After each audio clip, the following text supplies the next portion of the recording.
BDP'nin sivil itaatsizlik eylemi Meclis Genel Kurulu'na taşındı. BDP milletvekili Ufuk Uras kürsüdeydi ve meclisin giysi kuralını ihlal etti.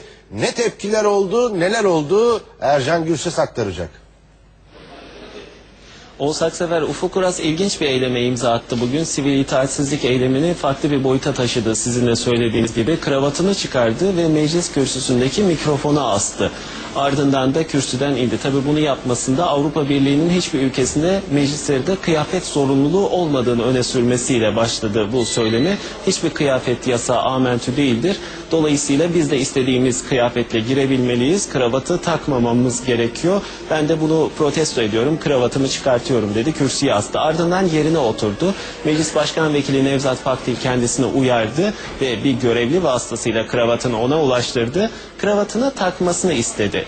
Bunun ardından BDP İstanbul Milletvekili Ufuk Uras kravatını takmayacağını söyledi. Bu sefer oturduğu yerdeki mikrofona astı kravatı ve ardından Nevzat Pakdil'in son uyarısıyla birlikte o zaman ben genel kuruldan ayrılmayı tercih ediyorum dedi. Diğer BDP milletvekilleriyle birlikte genel kuruldan ayrıldı. Böylece BDP sivil itaatsizliği farklı bir boyuta taşıdı. Meclis Genel Kurulu'nda kıyafet yasağını bir anlamda ihlal ederek.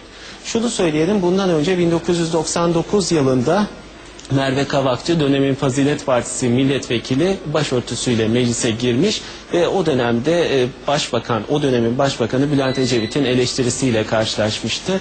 Aklımıza hemen bu geldi, onu söylemekte yarar var. Tabii Ufuk Uras ayrıldıktan sonra CHP Grup Başkan Vekili Muharrem İnce'nin kendisini suçladığını ve 4,5 yıl milletvekilliği yaparak önemli mesafe alamadığını, 4,5 yıl burada yat, ondan sonra gelip böyle bir eylem yap, şov yap, bu doğru değildir diyerek suçladığını da söyleyelim.